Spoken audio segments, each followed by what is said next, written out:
지금부터 IBS 인하대학교 방송국의 낮 정규 방송을 시작하겠습니다.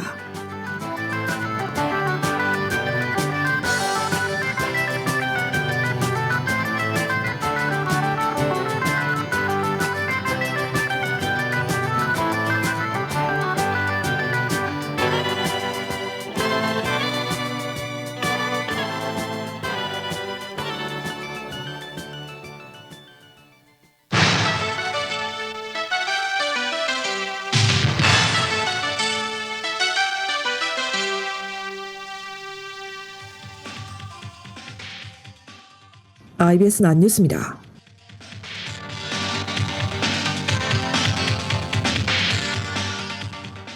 코로나19로 인한 5인 이상 집합금지령이 시행되고 있는 가운데 인경호 주변에서 방역수칙을 지키지 않는 학우들이 존재하고 있습니다.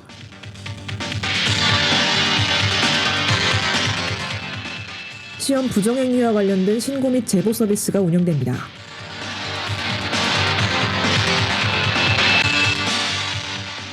본교가 인천 최초의 인공지능 특화 연구교육기관을 열었습니다. 이상 이 시간 주요 뉴스입니다.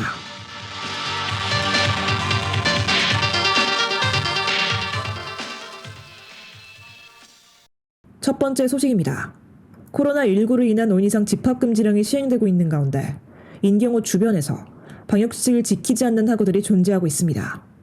지난달 28일 본교 익명 커뮤니티에는 일부 학우들이 인경호 주변에서 방역수칙을 지키지 않은 4인 이상의 모임을 가졌다는 민원글이 게시됐습니다. 글을 게시한 학우는 해당 학우들이 본교 순찰대가 제재를 가했음에도 수긍하지 않고 도리어 침을 뱉는 등의 행위를 반복했다 전했습니다.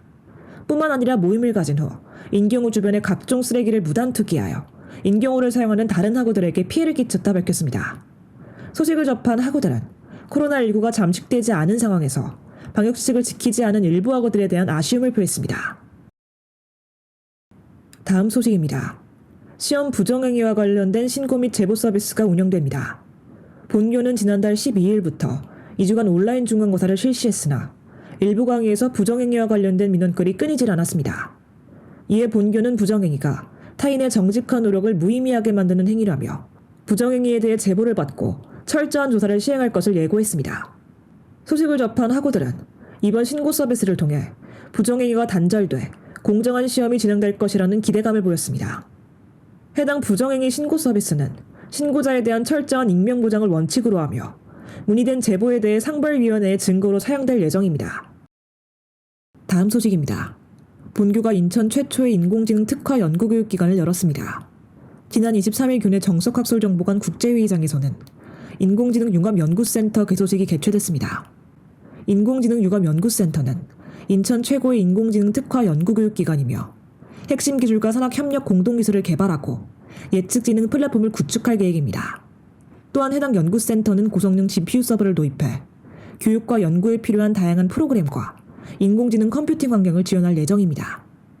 이날 조명우 총장은 인공지능 대학원 프로그램의 참여를 통해 본교의 위상을 높이고 대학의 모든 역량을 집중해 지원을 아끼지 않을 계획이라는 입장을 밝혔습니다.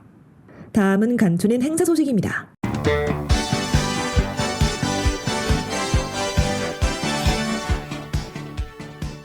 학교 공식 SNS 홍보대사 이나인스타 5기 모집을 안내합니다. 서류 접수 기간은 5월 3일 월요일부터 5월 23일 일요일까지이며 서류 합격자 발표 후 면접을 통해 6월 9일 최종 합격자가 발표됩니다. 활동 기간은 2021년 9월부터 2022년 8월까지이며 재학생 신분의 1년 활동 가능자만이 신청 가능하니 이 점 참고하시길 바랍니다. 주요 활동은 공식 홈페이지 및 SNS 콘텐츠 제작 홍보 활동이며 1년 활동 시 수료증과 소정의 근로장학금이 지급됩니다. 본 활동은 학교 홈페이지에 게시된 첨부 파일을 작성 후 자유형식 포트폴리오와 함께 대외협력처 대외홍보팀 이메일 주소로 파일을 첨부해 신청하실 수 있습니다. 기타 자세한 사항은 교내 전화 860-7191번으로 문의하시길 바랍니다.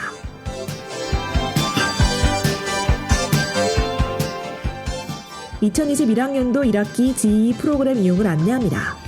본교 프론티어 학부에서는 학생들의 영어 실력 향상을 위해 무료 영어 프로그램 GEE를 준비했으니 관심 있는 학우들의 많은 참여 바랍니다.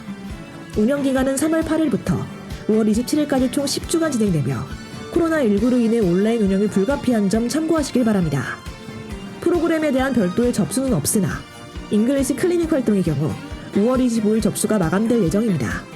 참가비는 무료이나 각 수업당 선착순 30명이 원칙이며 학부대학 홈페이지에서 시간표를 확인 후 해당 시간 수업에 참여할 수 있습니다. 기타 자세한 사항은 교내 전화 860-9307번으로 문의하시길 바랍니다.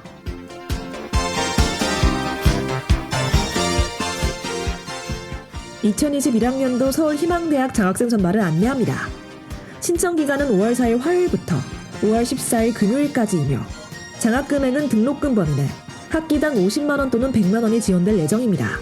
서울시민 중 비서울 소재대학교의 정규학기 재학생인 동시에 기초생활수급자, 법정 차상위 계층의 학생이라면 누구나 신청이 가능합니다. 신청 방법은 서울장학재단 홈페이지에서 온라인 신청을 통해 가능하며 제출서를 구입 시 주의사항과 제출서를 예시를 꼭 확인하시길 바랍니다. 또한 신청 기간에는 전화 문의가 많아 가급적 서울장학재단의 Q&A 게시판을 이용하시길 당부드립니다. 기타 자세한 사항은 교내 전화 860-8921번으로 문의하시길 바랍니다.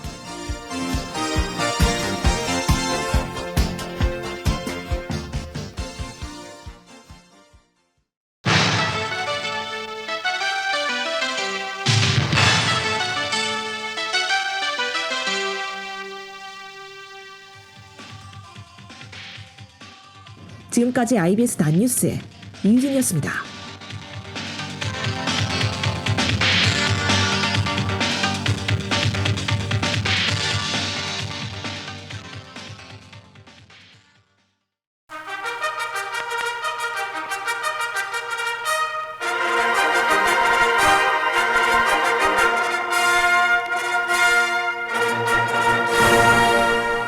IBS 타워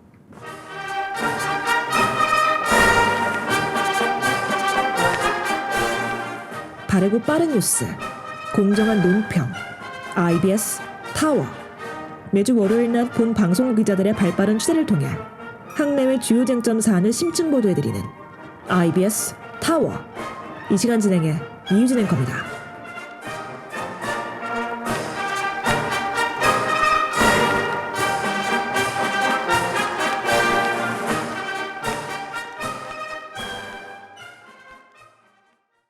레바논 베이루트의 한 빈민가 12살 소년 자이는 누군가를 칼로 찌른 혐의로 수갑을 찬 채 법정에 섰습니다. 자신은 짐승을 찌른 것이라 당당하게 말하는 소년은 나를 세상에 태어나게 한 부모를 고소하고 싶다며 판사에게 호소하는데요. 위 광경은 영화 가버나움에서 아동학대 및 방임을 겪은 아이들이 어떤 상황에 처해 있는지에 대한 현실을 여실히 보여주는 장면 중 하나입니다. 가버나움의 주인공 자이는 출생신고조차 제대로 하지 않은 미등록아이로서 눈을 뜨자마자 길거리에 나가 과일 주스를 팔고 물건 배달 등 잔심부름을 하며 푼돈을 받습니다. 자이는 법적으로 존재하지 않는 아이이기에 병원 치료도 받지 못하고 있으며 자신의 정확한 나이조차 알지 못합니다. 영화 속 사례는 출생신고를 전적으로 부모의 손에 맡겼을 때 아이들이 공식적 신분을 얻지 못해 인권의 사각지대가 발생할 수 있다는 점을 시사합니다. 이는 먼 나라의 이야기가 아닌 출생신고제를 택하고 있는 우리나라에서도 빈번하게 나타나고 있습니다. 때문에 출생신고제의 한계점을 지적하며 최소한의 출생신고 누락을 막기 위해 출생통보제를 도입해야 한다는 목소리가 커지고 있는데요. 따라서 오늘은 현재 우리나라가 채택하고 있는 출생신고제와 출생신고제의 문제점을 보완하기 위해 고안되고 있는 출생통보제에 대한 자세한 이야기 나눠보도록 하겠습니다. 보도 준비한 박소은 기자 모셔보겠습니다. 안녕하세요. IBS 박소은 기자입니다. 잇따른 아동학대 사건이 공론화되면서 아동 인권과 관련해 사람들의 관심이 뜨거운데요. 특히 아동학대를 경험한 아이들 중 적지 않은 수가 출생신고조차 제대로 이루어지지 않고 있다는 사실이 밝혀지면서 현재 우리나라가 채택하고 있는 출생신고제에 대한 개선의 목소리가 커지고 있습니다. 네, 현재 우리나라는 가족관계, 등록 등에 대한 법률 제46조에 의거 출생신고제를 채택하고 있는 것으로 알고 있는데요. 그렇다면 현재 시행되고 있는 출생신고제라는 방식이 정확히 어떤 문제점이 있는 건가요? 네, 우리나라는 아이가 태어나고 출생일로부터 1개월 이내 출생지 관할구청이나 읍면 동사무소에 출생신고를 해야 하는 출생신고제를 기본 원칙으로 삼고 있습니다. 하지만 이러한 출생신고제는 보호자의 자발적 신고에 전적으로 의존하는 형태를 띠고 있는데요.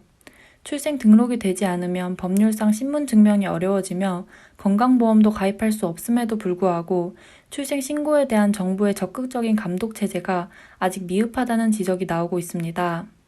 네, 출생 등록이란 다른 모든 권리를 누리기 위한 중요한 첫 단추임에도 지금껏 정부의 개입이 부족했다는 점에서 큰 아쉬움이 남는 것 같습니다.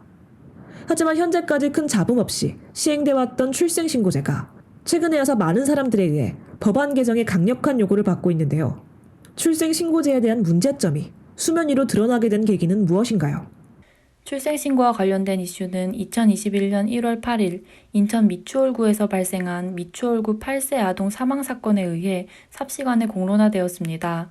해당 사건의 피의자인 친모 백 씨는 출생신고도 하지 않은 8살 딸을 살해한 혐의로 재판에 넘겨져 징역 30년을 구형받았는데요.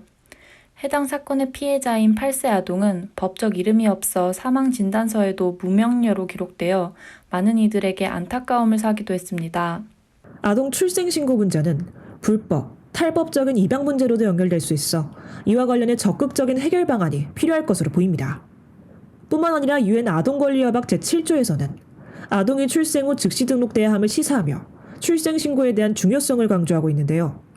국가인권위원회에서는 2017년과 2019년에 정부와 국회의 출생신고제도 개정을 위한 법률 개정을 촉구한 것으로 알고 있습니다. 맞습니다. 하지만 현행법상 자녀의 출생신고를 하지 않은 부모에게는 과태료 5만 원이 부과될 뿐입니다. 때문에 일각에서는 법의 사각지대를 막기 위해 출생신고제가 아닌 출생통보제를 채택할 것을 요구하는 목소리가 커졌습니다. 솜방망이 처벌에 불과한 적은 액수의 과태료를 통해 현재 우리나라의 출생신고제가 얼마나 미흡한지 여실히 확인할 수 있는 것 같습니다. 그렇다면 출생신고제의 대안책으로 제시된 출생통보제에 대해 관심을 가질 수밖에 없을 것 같은데요. 많이 생소할 수도 있는 출생통보제, 정확히 어떤 법안을 말하는 건가요? 네, 출생통보제란 병원에서 신생아의 출생 사실을 의무적으로 행정당국에 알리는 법안을 지칭하는 표현입니다. 아기의 출생과 동시에 병원 측에서 국가에 통보하는 형식이기 때문에 출생신고제보다 누락된 아기가 발생할 가능성이 비교적 적을 것으로 확인됩니다. 98.6%의 아기가 병원에서 태어나는 현 상황에서 출생신고 의무자의 대상을 부모뿐만이 아닌 의료진으로 확대한다면 출생신고의 기본권을 박탈당하는 아이들이 줄어들 것으로 기대됩니다. 노래 한 곡 듣고 와서 출생통보제에 대한 이야기 이어가겠습니다. 국가에서 추산한 결과 국내 존재하는 미등록 아동은 최소 8,000명, 최대 2만 명 정도로 확인됐습니다.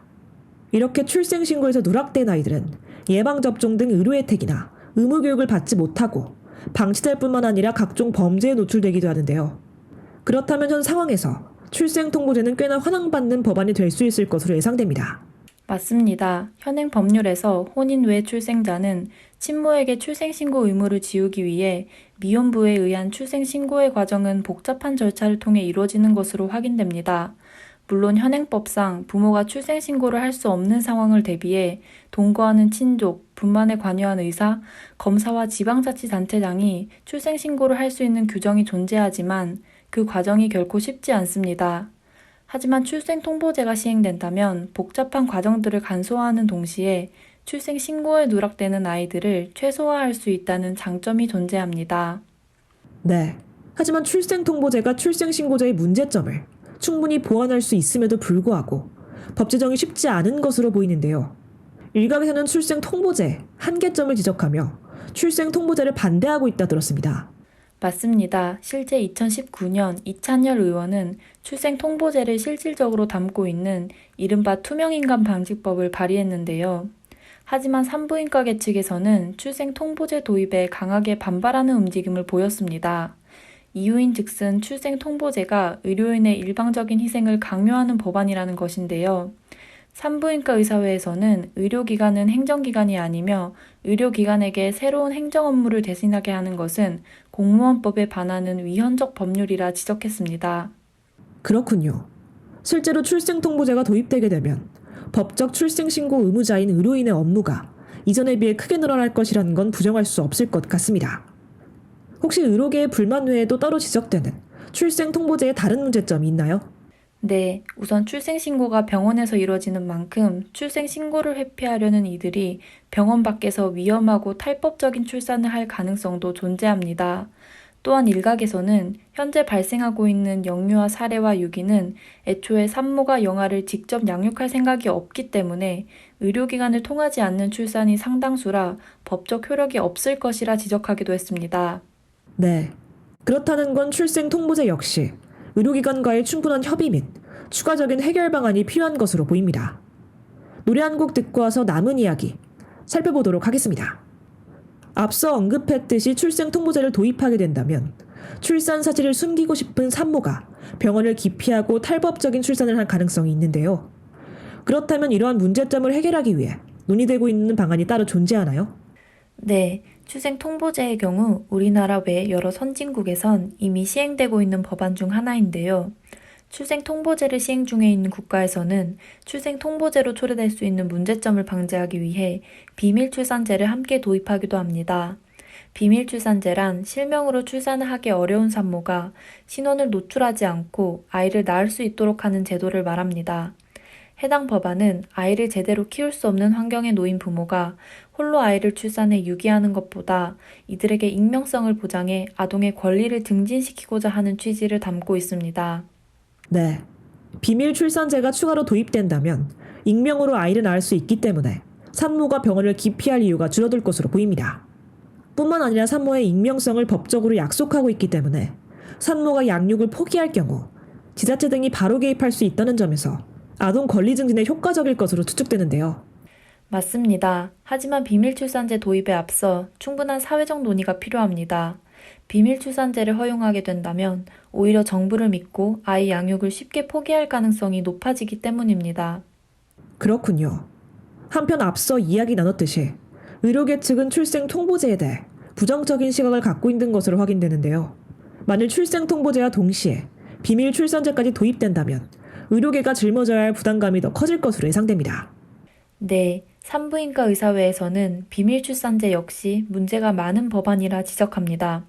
우선 의료인이 출생신고를 하기 위해선 부모의 국적, 나이, 이름 등 많은 정보를 알아야 하는데요. 만일 비밀출산제를 도입하게 된다면 의료인이 이러한 정보를 정확하게 확인할 수 없다는 의견을 전하기도 했습니다. 더불어 의사는 산모가 알려준 출생신고 관련 정보가 사실인지 확인할 방법도 없어 혼란을 야기할 가능성이 크다 전했습니다. 네.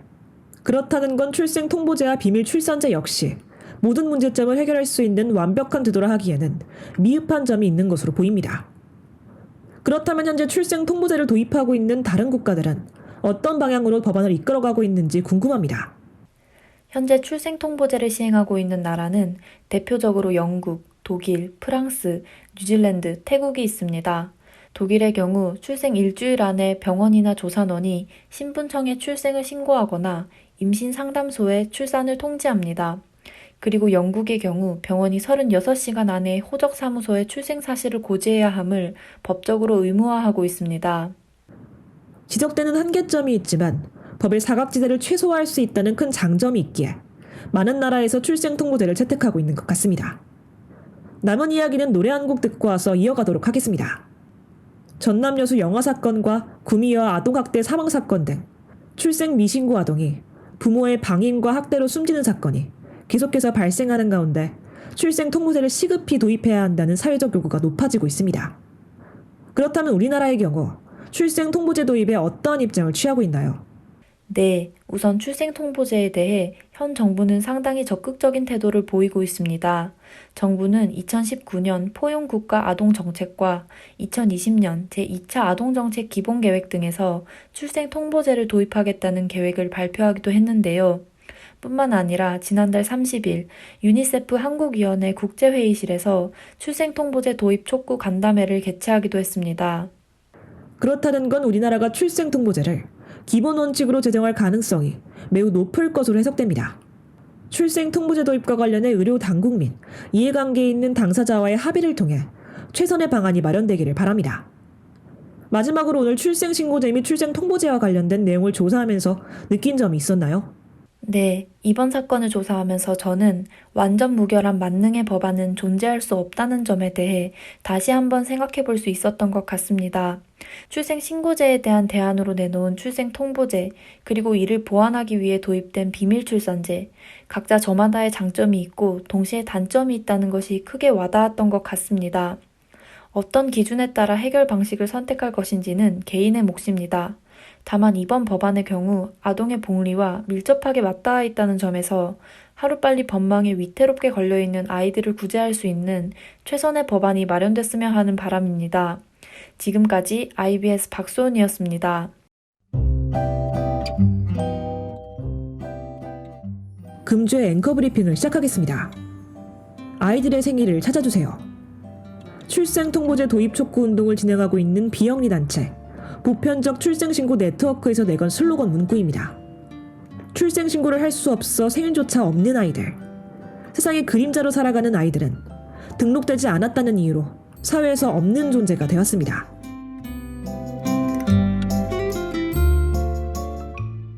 출생신고는 아동이 받아야 할 당연한 권리입니다. 부모의 잘못이 아동에게 고스란히 전해지는 상황에서 우리는 현행법의 미흡함을 인지하고 모든 아이들이 생일을 가질 수 있는 바람직한 사회를 만들 수 있도록 끊임없는 지지와 관심을 가져야 할 때가 아닐까요? 경청해 주셔서 감사드립니다. 끝으로 NCT 드림의 같은 시간 같은 자리 듣고 IBS 타워 매주 이 시간에 다시 돌아오겠습니다.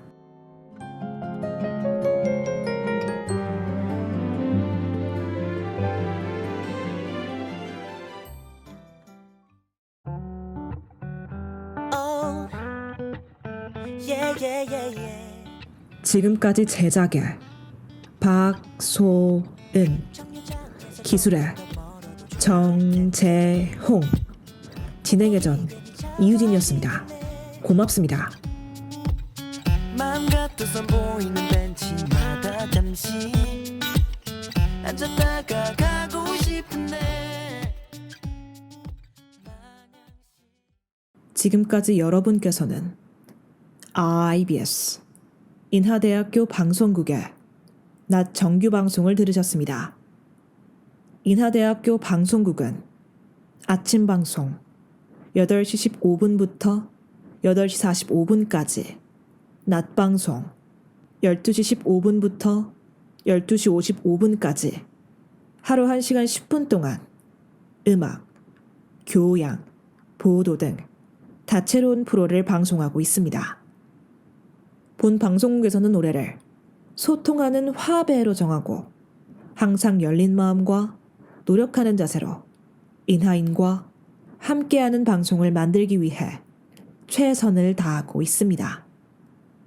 다음 정규 방송 시간까지 안녕히 계십시오. 여기는 참된 방송 인하대학교 방송국입니다. IBS